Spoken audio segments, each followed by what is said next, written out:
Quicker than Wojtek, don't worry. And I will not get in the way of pizza.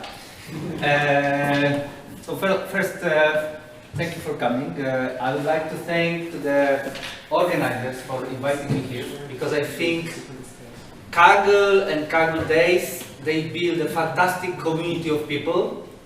I mean, look, it is Saturday evening and we have decided to spend our time talking about coding and data science. There must be something seriously wrong with this group of people in a very positive sense. And to continue on that thought, when I was browsing through the profiles of people attending this event, I immediately knew that I am going to meet a very nice group of people. Who knows what this is? At least one person needs to know, because this is a profile, the avatar of one person who signed up for this event. Maybe they didn't show up. Sorry? Maybe they didn't show up. So, unfortunately, yeah, this is the symbol of their grace in StarCraft 2 game. Who know? Have you heard about StarCraft 2 game? Yeah. So, being a huge fan of games and StarCraft 2 in particular, I couldn't help myself but to show this.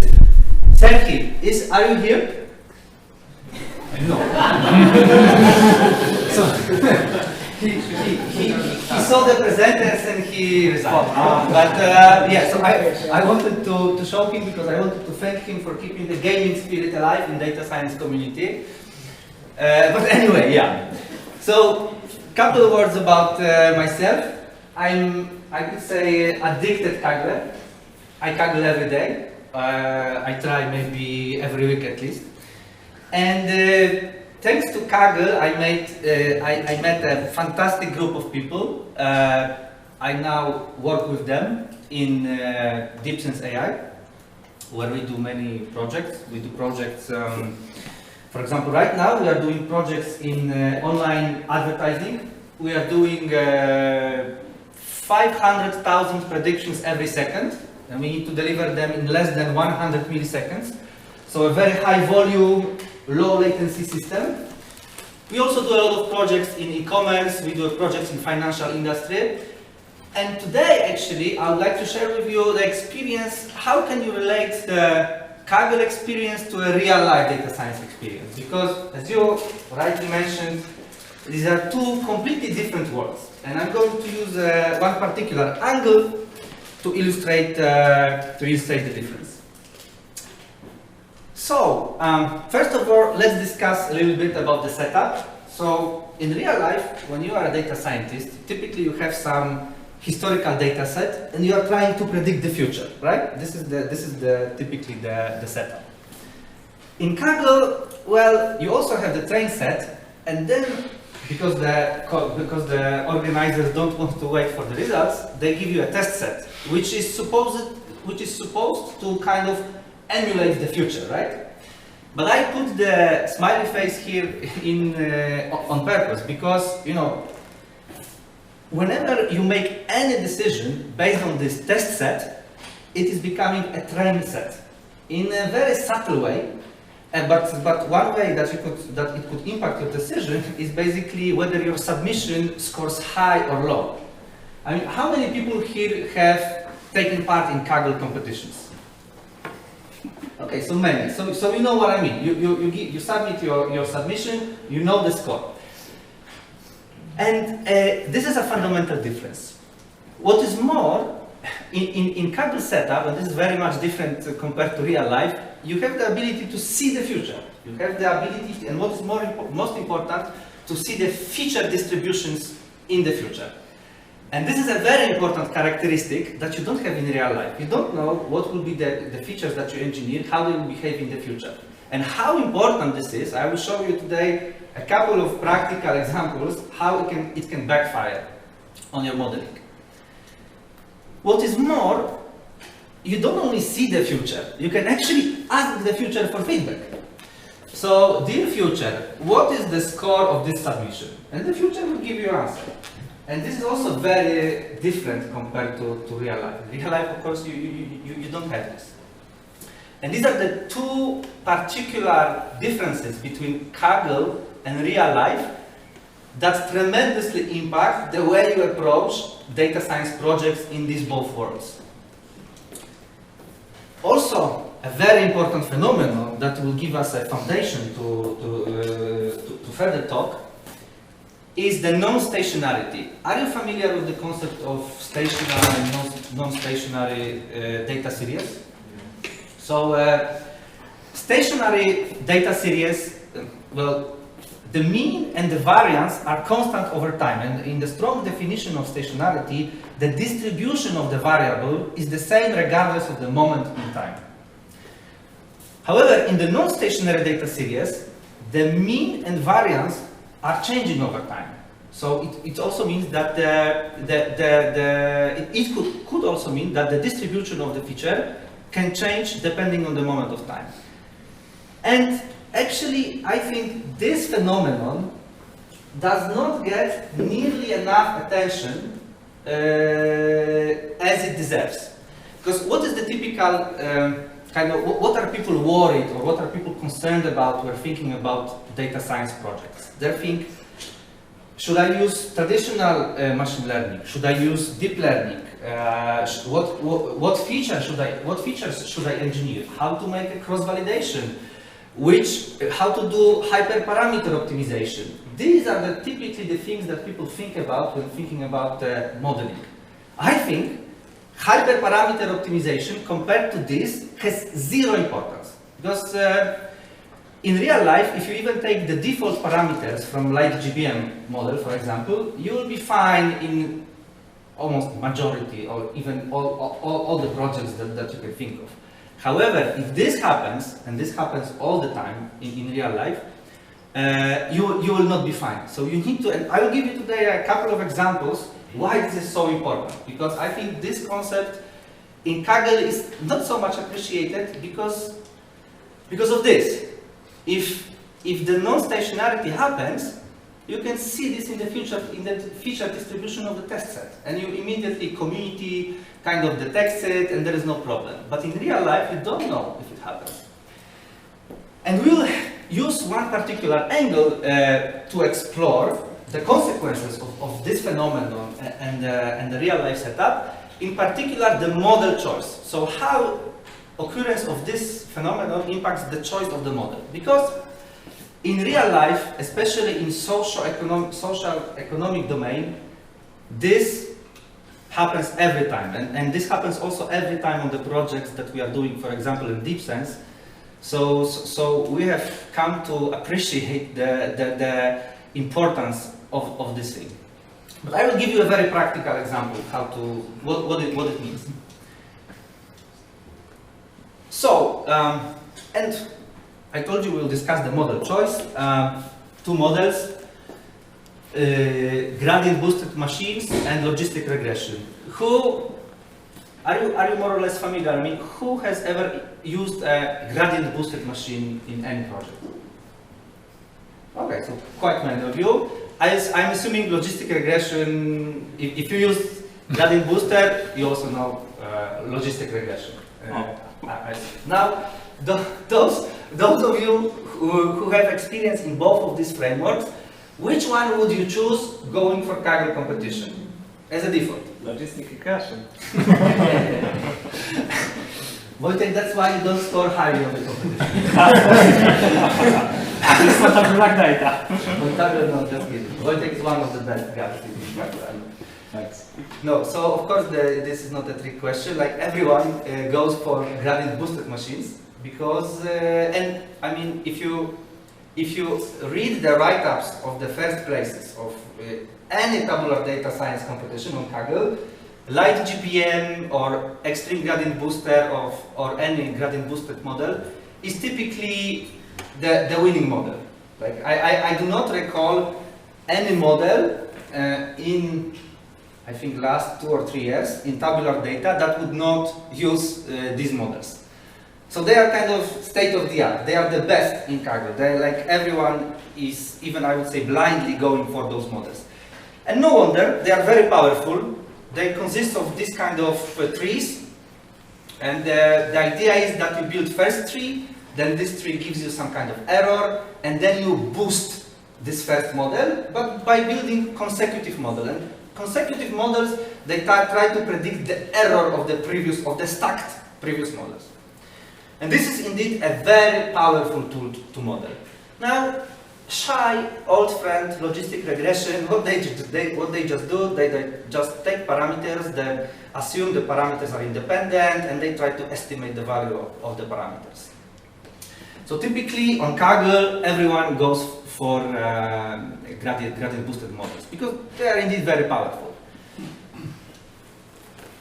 So today I would like to talk about, is this indeed also the case in real life, that these models vastly outperform logistic regression, for example, taking into account that in real life we have so much non-stationarity.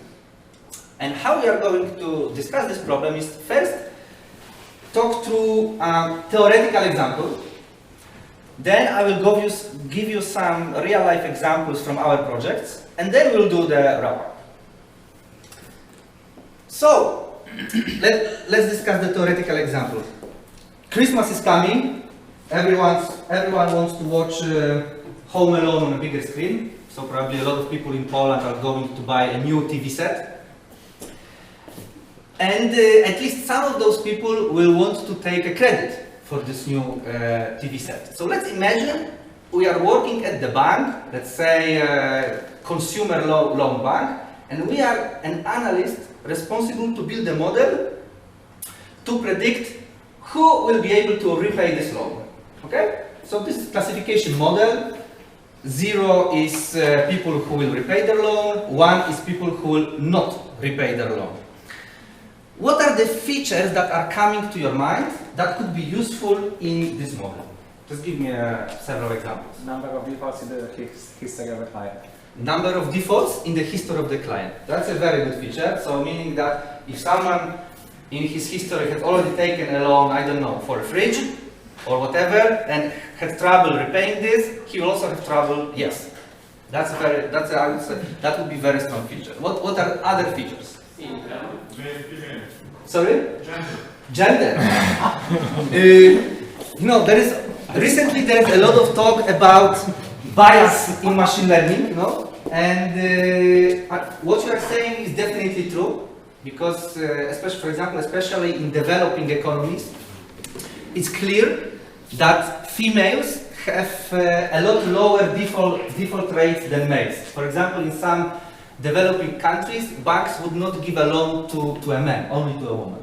Yeah, so that's depressing, right? But that's also in some other countries, hashtags like retired people. Yeah. They have significantly lower default rates than people who are currently working. It's counterintuitive. It's very counterintuitive. It's a fact. It's a very counterintuitive, taking also into account that, well, you have also some time until the end of your life, right? And you are pensioner, it's shorter than you are working. But yeah, interesting. Income of the person. Income of the person. Number of kids. Number of kids, exactly. But income, I was waiting for this feature because I will use income of the person to illustrate the non-stationarity. So income of the person, yes. And the motivation is that people with, let's say, income of 10,000 zloty will have less problem repaying a loan for 3,000 zloty than people earning 2,000 zloty, yeah? So let's imagine, for those of you who don't know how gradient boosted model work, for example, they do a split.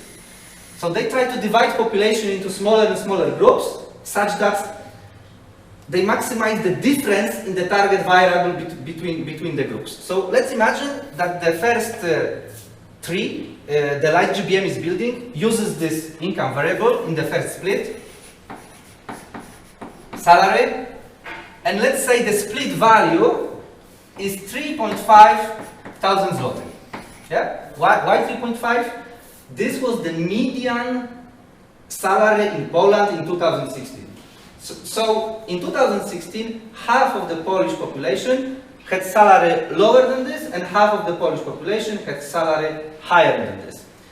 And of course, this is just a theoretical example just to illustrate the point. And there are some other splits, and the tree can grow and grow further and further. Now, I was thinking, when I was thinking about the example to illustrate non-stationarity, fortunately, our dear government, they are a fantastic source of non-stationarity let's say, in the public sphere, and especially in the economy. Our country boss said before the election that in 2023, the minimum wage will be 4K, right? You know he said that. You know who is the country boss, right? So he said in Lublin, in my hometown, he said before the election that in 2023 the minimum wage will be 4K. So let's see what happens to this model. And this model, let's say it was trained in 2016. And let's say we keep on using this model. And in 2023, when the minimum wage is 4K, at least the official, what happens to this? Half of your model is dead. Because no one will be here. No one. Half of your model is dead, because everyone is earning more than 4K, right? So what happens then? You are stuck with only the half of your model. And this is, of course, extreme case. Because, of course, all the banks are aware of this, and all the analysts, the minimum wage will be changing, so it will not go like now. It's I don't remember how much, but from 2K to 4K, it will be gradual, so people will adjust and so on. But this is just to illustrate how the non-stationarity impacts like GBM. Basically, it can and it happens. I will show you in real life examples. It happens all the time. So non-stationarity can if it happens to important feature like this, it can completely destroy the modeling. So this is what happens to like GBM. And logistic regression. So imagine the logistic regression. You have without the bias, you have the salary, age, male or female, industry employed, and so on. How do you think this model will react to non-stationarity in salary? Much lower, right? That is also my intuition, and that is also confirmed by the results that we obtain. Because this is the beauty about the models which do not explore feature interactions. It is a big weakness sometimes. On Kaggle is a weakness. In real life, when something like this can happen, it's a blessing, because one feature does not destroy the other features. And so this was just a theoretical example why this can happen. Why? What is the source? What is the source of this phenomenon? Now let's go to couple of real-life examples that happen on my projects, so I remember them very well, and that is actually why I came up with this topic of non-stationarity, because I think it does not get the attention it deserves. First of all, forecasting the sales in e-commerce startup. You have a sales growing like this. I wish you good luck using live GBM to long-term forecast in this case. Open question to you, what can you do to do a better job in modeling this? Contain some kind of seasonality data information. Of course. Seasonality is one, and you have Arima, Sarima, and all the stuff to do that.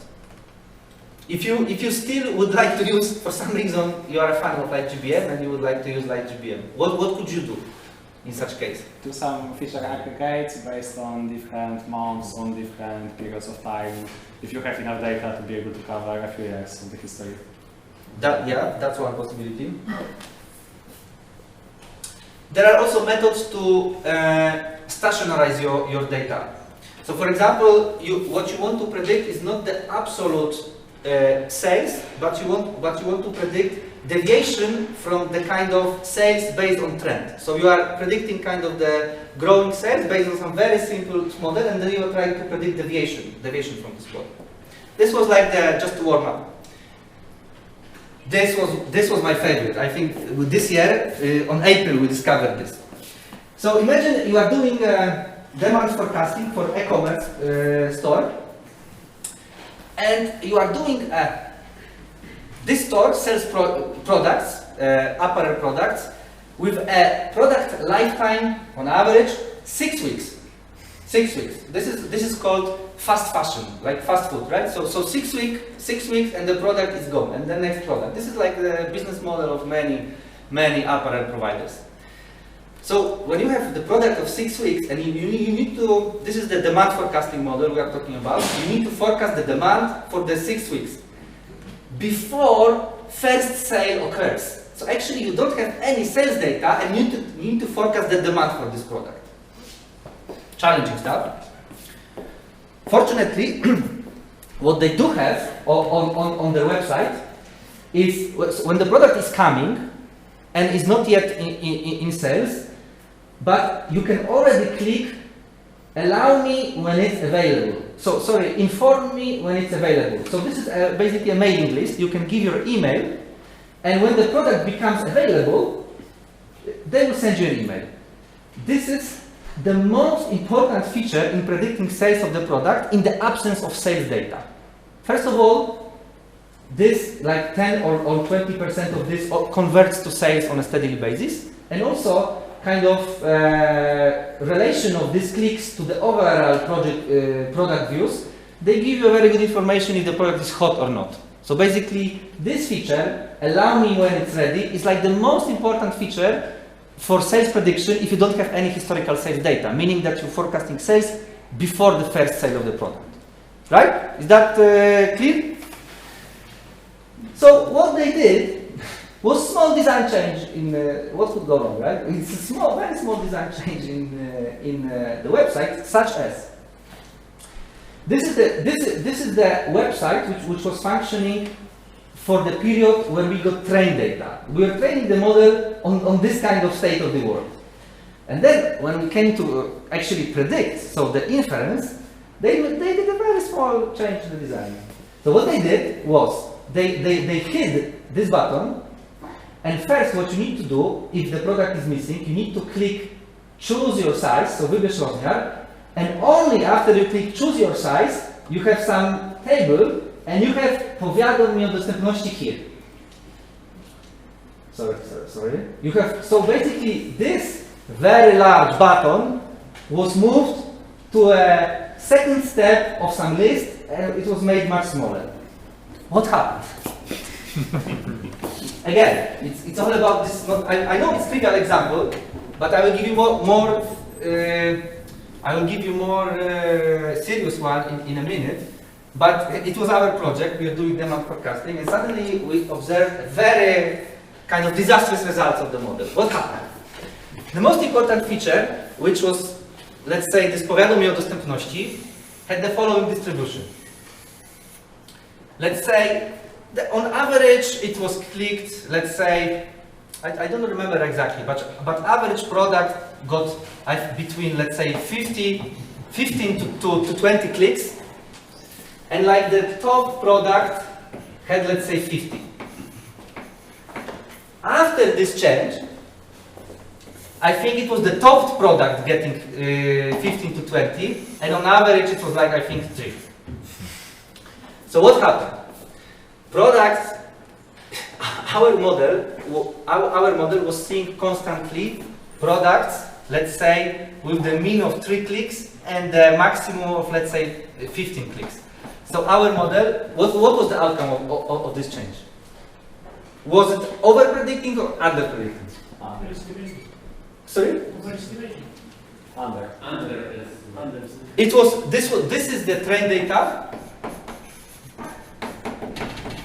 and this is the inference. It was underestimated.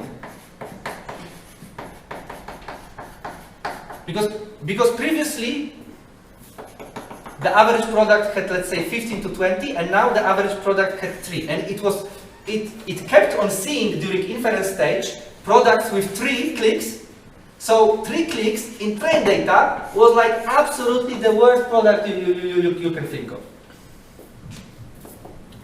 This happens. I mean, all the time. This is the perfect example of non-stationarity. And because this feature was so important, it was like if you plotted the importance feature importance from light GBM, this feature was like here, and the next one was something, like this. So it was absolutely the most important feature. And destroying this feature in such a way can really, with light GBM, can really lead to disastrous results. But maybe the prediction for selling will be better, because you know exactly you have 6 weeks to sell something. You already know how much to build for each of the size. So you know how much you can get closer to the forecasting. So Sorry, come again? I don't think I fully got it. yeah, it's like you need to do the forecasting for the next following 6 weeks. Yeah. With this button, we were doing blind. You don't know which size you will do. You don't know when they were putting this, the single button, they were not adding the size. So you were not able to know how much to manufacture. You have now more precise information. Absolutely. But only after you need to wait, gather the training data, and you train and do inference with this web design. I fully agree with you. But when you have this small change in between training and inference, this is what creates a massive value. And it happens all the time. Now, I would say more serious example, people who actually are responsible for giving credit. And I was, as I said, we are doing projects in financial industry. And I was having a really nice discussion with the director of modeling in a large Polish bank. I was trying to convince him to do light GBM. He told me the following. When something fundamental changes in the economy, I more or less feel how the regression model will behave. I do not have that comfort with XGBoost, even though on historical data it yields a couple percentage points of higher accuracy. Now imagine the position this guy is in. He's building a model, he's releasing the model, he's making a multi-million zloty decision, and he will know the results of this decision, let's say half a year from now, because typically when you have this consumer credit, it's within like first 6 months or after 6 months that people start having problems in repaying their credit. So he will know whether he was right or wrong 6 months from now. He cannot, the way and I think he was on point with this, he cannot allow himself, to experiment with this non-stationarity and feature interaction. He goes for a similar model. Lower accuracy, but he knows how it will behave even when something like what I have shown to you happens. Now, these are, I talk about the non-stationarity because, again, I think it does not get the attention it deserves. And especially in research domain.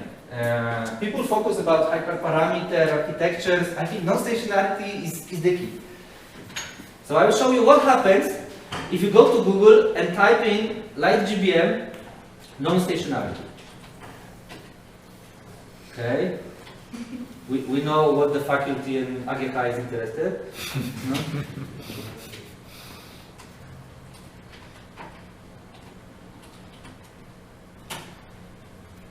Forecasting beer sales.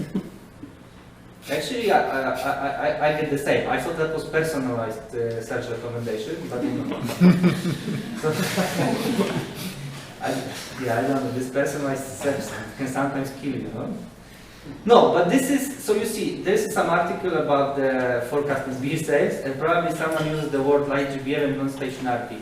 But overall, if you look at the available research, it's actually non-existent, and I think it's a crucial topic. So my message to you, because I was given information, Michał just left, right? He told me that there will be at least some people doing their PhD. If you have decision to make where to go with your research, I think non-stationarity and how it can impact the model choice, I think is one of the best shots, because it's super important and not so many people talk about it.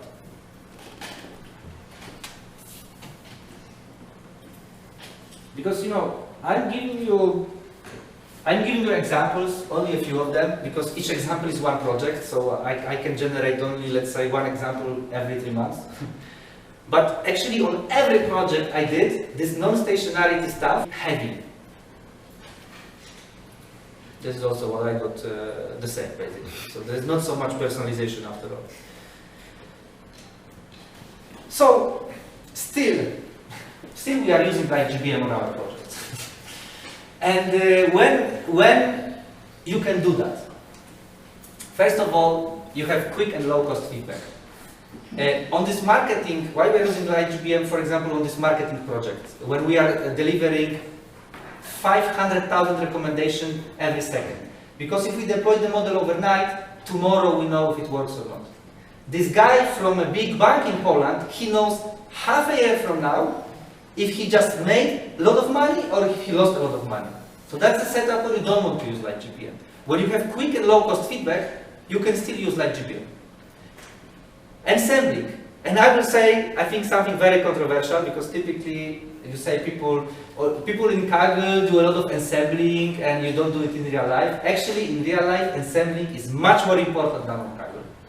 Because ensembling is the way to get your results very stable. It will not maybe help you when something like this happens, because it will destroy all of the models that you are building, but it will at least help you with controlling the stability of your prediction. So actually, on this marketing project that I told you about, even though we are delivering 500,000 predictions a second, we went from one model with 500 trees to 20 model with 50 trees each, even though it was like, I think, quadrupling the cost of infrastructure, because it just gave so much better results. And the way we are doing, because this is about recommendation, about recommending which game we should kind of display to you when you are playing another game, we are penalizing recommendation, or we are promoting recommendation which have high average of predictions and low standard deviation of predictions. So you have, so if 20 models say the same about please display this ad, we display this ad. But if 10 models say display this ad and the other 10 say, let's say this ad is not so good, then we penalize. We don't display this ad. And this approach, combining the average and standard deviation of predictions, improved the business results. I mean the sales, the click-through rates and the installations and the revenue of our client a lot. And to wrap up, Kaggle, they realized that they need to emulate the real life better. And Kaggle setup is actually evolving more and more to reflect the actual real life conditions. So it used to be like this, train set, test set with smiley face. And actually what they are doing right now, you still have train set of course, but they are doing these coding competitions. So first of all, they do two-stage competitions. When, for example, right now there is NFL competition, you are supposed to build a model, let's say, until the end of November. And then the model results, the model does prediction, and model results are checked during December. And during December, you cannot update your model anymore. So basically, this is fully reflecting kind of the setup. You have historical data in the future.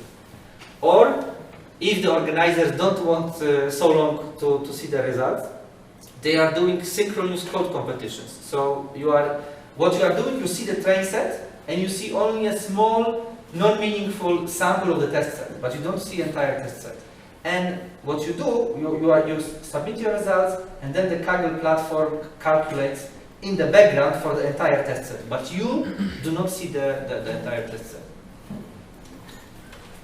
And actually, I think real life is so much more exciting and so much more interesting than picking at test set, what used to be the case in Kaggle. So actually, I'm spending even more time on Kaggle now, because these competitions, I think they actually check much better your data science skills than they used to. Thank you so much. That's everything I got for you today. And if you have any questions, please ask them now.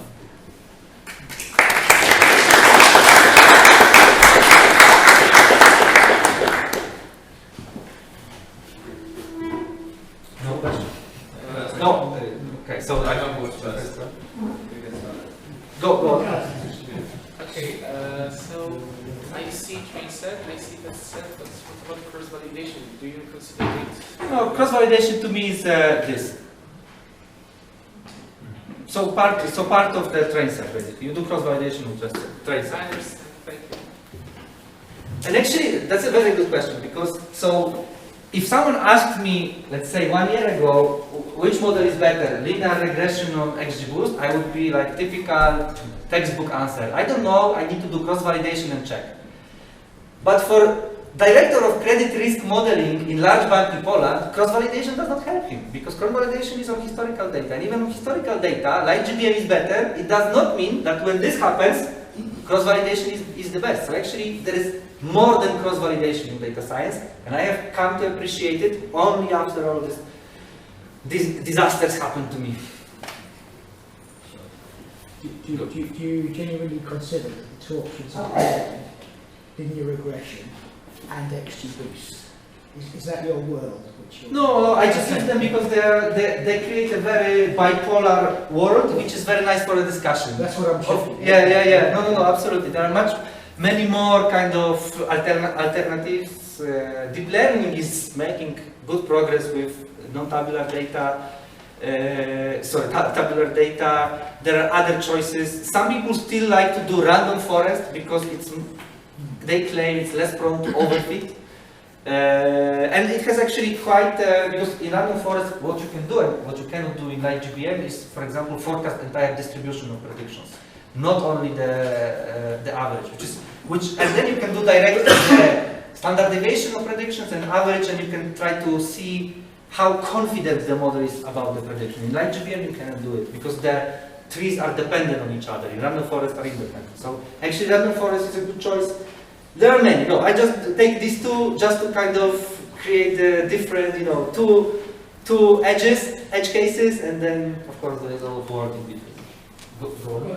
Okay, that's fine. I have a question regarding this slide about the button that had been relocated. Yeah, that's and this basically changed everything. Yeah. And you said that this thing happens like a lot of times. But is it because there are problems in the companies, that there is miscommunication or lack of communication between the, let's say, product department and data science department? Yeah, that's a good feedback for our project. Okay. No, it's actually, this is a web design change. Web design changes happen a lot. Yes. Typically, they do not matter so much. But in this particular case, because that was the most important feature, it completely changed everything. So this was the time series problem, yes? Yeah. So I have a question, because stationarity and stationary I understand is very important. For example, if you have a data, because usually time series data, there is a lot of missing values. How do you deal with that? Do you do your imputation before normalizing your data to stationarity, or you are doing it after? I would say that very much depends on what you are doing. Actually, in the project that we are doing, we didn't have so much cases with missing data, because there's so much data, basically you can always find a nice period that covers the data. So actually, what I would do, I would try several approaches and then check with cross-validation which one is the best. So it's a very generic answer, but I don't have many project experience. So you do cross-validation for time series? Of course, meaning that the validation period is the last one, the future, and training period is before. So in your experience, how is performed? For example, you have a data, you train it, you split your data by time to see how it performs. Does the error in your, let's say, validation sets equals to the future blind forecast, or the errors are really different or is better? So again, it depends on this. So if you have the data is... Let's say that this doesn't happen. This doesn't happen. If this does not happen, but in social economic domains, it's very rarely that this does not happen. And I mean in social economic domains, I mean any case when you need to consider people behavior on general state of economy. So for example, anything in retail basically, I would treat inherently that has some non-stationarity insights. Because the underlying phenomenon, I mean, is so complex. What drives people's behavior? What are the trends?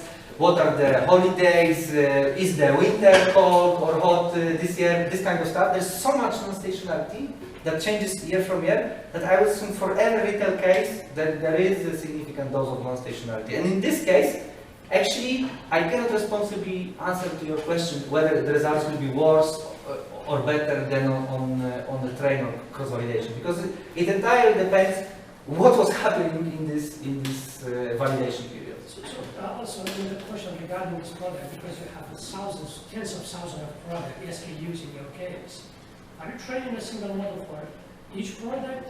No. We were training, so this particular model was one model for all SKUs. So how you are integrating this? Because some product sells better, some product doesn't sell, some product are okay. So if you are having one model to predict for all products, then how you isolate this effect of being popular product or not, or there's a big discount on this product? So we introduced, that's a good question. You need to always consider outliers, because in this kind of data you can have one product which is super high and that can destroy your predictions. So you need to handle outliers. You need to, and we also looked at the relative sales of this product relative to the product line, for example, because when you're covering many different products, actually the distribution of one line, let's say coats, expensive coats, can be entirely different than the distribution of sales of some cheap shoes, for example. So what you need to do, possibly, is kind of normalize the target, for example, by the average in the category, something like this, to kind of handle this kind of effects. And it worked for us quite well. Thank you. Any more questions? I have one. Okay. Yeah, so I'm afraid. No, go. no, it's, Go. it's more of a conceptual question, I guess.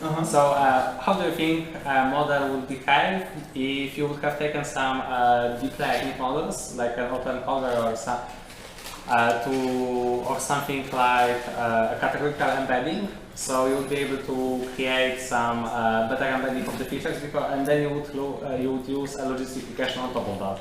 Because the logistic regression is a linear model, so it won't be able to model the more complicated feature interactions. But there are some cases, also in Kaggle, where people take, they create a number of embeddings for different variables, and then they feed those volumes to the logistic regression. So, if your previous layers, let's say, of neural network are capturing feature interactions, I would say they are and then even though the last layer is only a logistic regression, it's aggregating over the features which were discovered by previous layers of the network. And this happens, I would still they are still more prone to kind of disaster than simple logistic regression. Because if they are able to complex feature interactions, and this happens, then all of the interactions that are based on this are kind of destroyed. Yeah. So the more feature interactions you have, and this happens, the more prone the model is to disaster. I think the message is that don't look at the model how accurate it is, look at the model what business value it has. And I have seen a lot of this example. Yeah, sure. But those are kind of different aspects, let's say, because these combined models would be like a more technical approach, and this business value approach is like more high level, I think. So at the end, you have to look at the business value, but how you create this value is kind of up to you to some extent. Yes. Philosophical. Yeah, exactly. It's a very good way to end the meeting. I think pizza is waiting. Rob, is it? Yeah, It's just alright. Oh yeah, that's perfect. Thank you so much. Thank you.